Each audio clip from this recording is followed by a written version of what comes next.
안녕하십니까. UPBS 뉴스를 시작하겠습니다. 네, 먼저 해외 소식입니다. 지난 20년간 북한이 늘 1위를 차지했지만 2021년 작년에는 상황이 더 악화되면서 아프가니스탄이 전 세계에서 기독교 핍박이 가장 심한 나라 1위에 올랐습니다. 전 세계의 크리스찬들 7명 중에 1명은 예수님을 믿는다는 이유로 핍박을 받고 있는데요. 그 수가 3억 6천만 명이라고 합니다. 매년마다 오픈도어 USA는 기독교인들이 가장 극심한 핍박을 받고 있는 나라들 50개 국가를 발표하는데요. 오픈도어 회장이자 CEO인 데이빗 커리는 CBN의 글로벌 레인에서 아프가니스탄이 전 세계에서 기독교 핍박이 가장 심한 나라 1위에 오른 이유를 설명하였습니다. 아프가니스탄은 전 세계에서 크리스찬들을 향해 폭행과 억압 그리고 차별을 가하는 제1순위의 나라가 되었습니다.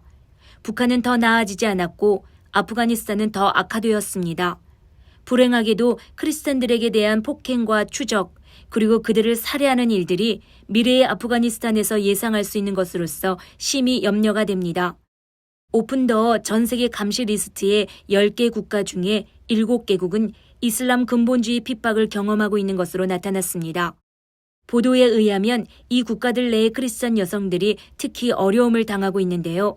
그들은 유괴를 당하거나 무슬림 남성에게 강제 결혼을 당하는 일을 겪고 있습니다. 현재 시점에서 오픈도어가 발표한 기독교 핍박 국가 10위는 아래와 같습니다. 1위 아프가니스탄, 2위 북한, 3위 소말리아, 4위 리비아, 5위 예멘, 6위 에리트레아, 7위 나이지리아, 8위 파키스탄, 9위 이란, 10위 인도. 네, 지속적인 기도와 관심 부탁드립니다. 예, 다음 소식입니다. 국제사회 포럼에서 미국과 러시아가 충돌하는 이례적인 일이 일어났습니다. 얼마 전 미국과 러시아가 충돌하는 사건이 벌어졌는데요.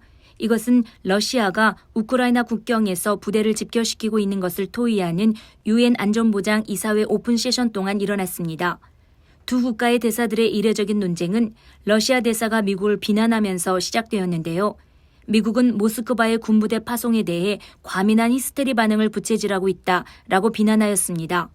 이에 미국 대사는 러시아의 협박과 군사력 증강이 국제사회의 군사무장을 자극하고 있다고 응답하였습니다. 이에 러시아 대사 바실리 네벤자는 전쟁 위협이라고 말하는 것 자체가 이미 신경을 자극하는 것이다. 너희는 거의 이것을 하라고 요구하는 것 같다. 너희는 이것이 발생하기를 기다리며 마치 너희 말이 현실이 되기를 원하는 것 같다 라고 대응하였습니다.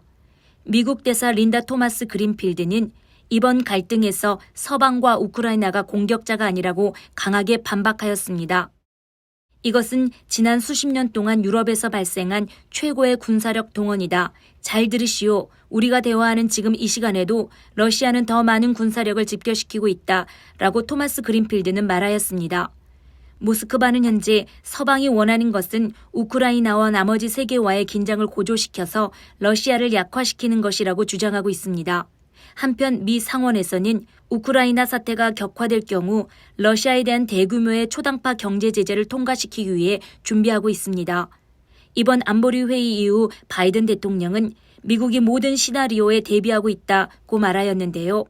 만약 러시아가 대화를 통해 우리의 예의 바른 안보 노력에 대해 입장을 진지하게 받아들인다면 미국과 우리 동맹국들과 협력국들은 선한 양심으로 대화에 임할 것이다. 대신에 만약 러시아가 외교 노력을 포기하고 우크라이나를 침공하기로 선택한다면 러시아는 중대한 책임을 지게 될 것이며 신속하고 심각한 결과를 맞이하게 될 것이다 라고 공개적으로 선언하였습니다. 전도서 8장 11절 말씀이 생각나는데요. 악한 일에 관한 징벌이 속히 실행되지 아니하므로 인생들이 악을 행하는 데에 마음이 담대하도다.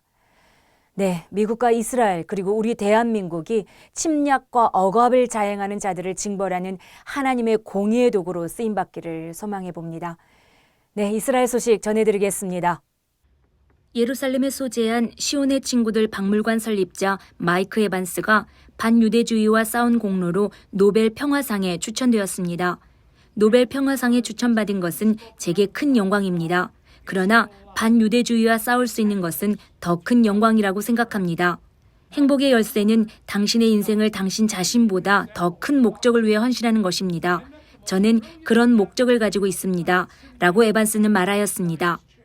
그의 간증에 의하면 에반스는 어린 시절 그의 아버지의 폭력으로부터 그의 유대인 어머니와 자신을 보호해야만 했던 상황을 겪으면서부터 반유대주의를 경험했다고 합니다. 1984년 에반스는 2명을 살해한 전적이 있는 백인 우월주의자 리차드 웨인 스넬이 자신의 생명도 위협했다고 말하였습니다. 에반스는 수십 년간 복음주의 진영 안에서 이스라엘을 지지하는 운동을 일으키며 유대인과 크리스천의 관계를 세워나가기 위해 노력하였습니다. 캘리포니아 포회회당 총격 사건에서 생존한 랍비 이스로엘 골드스타인은 에반스에 대해 이렇게 말합니다. 내 인생에서 반유대주의와 맞서 이렇게까지 싸운 사람은 없었다. 특히 그는 반유대주의의 희생양이기도 하다. 그는 반유대주의와 싸우는 데 공헌하는 자들에게 수여하는 시온의 친구들 상을 제정하고 이스라엘을 지지했던 전 미 대통령 조지 부시와 도널드 트럼프 같은 세계 리더들에게 이 상을 수여하였습니다. 2015년에 그는 시온의 친구들 박물관을 개설하고 반유대주의와 싸우는 크리스천들과 비유대계 세계 시민들의 목소리와 이야기를 전하고 있습니다. 전 이스라엘 수상 베냐민 네타냐후는 마이크 에반스는 빛을 잃어가는 어두운 세상에서 자유를 위해 싸우는 전사이다. 이스라엘을 위한 그의 헌신 속에서 마이크는 이스라엘의 적들의 거짓말과 왜곡에 맞서 이스라엘을 방어하기 위해 필요한 그의 도덕성을 지속적으로 명확하게 보여주고 있다. 또한 이스라엘 땅의 완전한 주권은 유대인에게 있음을 확실시하고 있다. 라고 말하였습니다. 네, 북한이 올해 들어 벌써 7번째 미사일을 발사하며 무력 시위를 이어나가고 있는데요. 2022년 북한의 주요 정세는 어떠할지, 그리고 그에 대한 선교적 대안은 무엇인지에 대해서 포럼이 열렸다고 합니다. 최근 서울 사당에 있는 물된 동산교회에서 온 오프라인으로 동시에 관악 통일 비전 포럼이 열렸습니다. 이곳에서 북한 선교 전문가 송원근 박사는 2022년 북한의 5가지 주요 정세와 그에 따른 선교적 대안을 내어놓았는데요. 첫째, 북한은 농촌 문제 해결에 집중할 것이다. 우리는 북한의 내지 선교를 위해 농촌 선교의 전문성을 확보하고 농촌 전문인 선교사를 양성할 필요가 있다. 둘째, 북한은 올해 당 주도 통치 기반을 강화할 것이다. 북한 선교 사역자들이 북한을 통치하는 당의 핵심 사상인 인민대중제일주의 사상, 즉 주체 사상에 대한 정확한 분석과 분별을 통해 3대를 이어 세뇌시키고 강화시킨 수령 절대주의 사상의 모순점과 허구성을 드러내야 한다. 또한 방송 선교, 지하교회 지원 등의 지속적인 복음 전파가 이루어져야 한다. 셋째, 북한은 무력 도발을 통한 벼랑 끝 전술을 펼칠 것이다. 집중적 기도 선교가 필요하다. 넷째, 북한은 올해도 국경 봉쇄로 감염 질환에 대응할 것이다.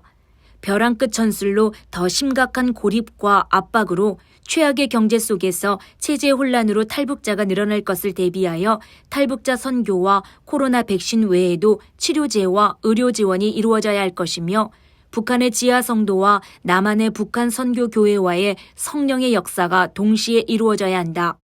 다섯째, 북한은 수제 교육 강화 등 교육에서 선택과 집중을 할 것이다. 북한의 주체 문예론에 식상한 북한의 다음 세대에게 접근할 수 있는 기독교적 시각에서 정제된 남한의 문화예술 콘텐츠를 접할 기회를 만들어주는 선교적 접근이 필요하다라고 주장하였습니다. 지피지기 백전백승이라는 말이 있죠. 우리가 먼저 복음이 필요한 현장에 대해서 더 많이 알고 그에 따른 기도와 선교적 대안이 필요한 것 같습니다. 네, WMTC 연합선교회 소식 전해드리겠습니다. 지난 12월 21일 UPBS TV팀이 새롭게 편성된 프로그램 선교는 교회가 한다의 선교적 교회 탐방 촬영을 위해서 WMTC 연합선교회 부이사장 김남숙 목사가 심우하는 새생명교회를 다녀왔습니다. UPBS TV팀과 WMTC 회계 장명숙 목사가 동행한 이번 선교적 교회 탐방에서 새생명교회를 담임하는 김남숙 목사와 강성훈 안수집사 그리고 조이나 집사가 함께 토크쇼를 진행하였는데요. 선교를 위해 부름받은 새생명교회의 시작과 성장의 스토리를 나누며 김남숙 담임 목사의 교회를 향한 헌신과 사랑, 그리고 선교의 열정을 함께 공유하며 기쁨으로 순종하는 새생명교회 성도들의 아름다운 이야기를 간증하는 은혜가 있었습니다. 네, 생명이 있는 교회는 기쁨이 함께 하더라고요.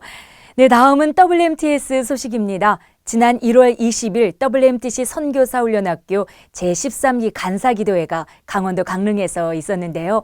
13명의 간사들이 아침 일찍 서울을 출발하여 강원도 강릉시의 눈 덮인 푸른 바다에서 식사를 나누고 함께 사랑과 팀워크를 다지는 즐거운 시간을 가졌습니다. WMTS 12기를 수료한 강성호 목사가 심호하는 장성교회도 방문하였는데요. 특별히 강성호 목사 내외에는 하나님의 공급하심과 은혜로 세운 아름다운 전원주택을 WMTC 연합선교회의 선교사 게스트하우스로 기증을 하였습니다.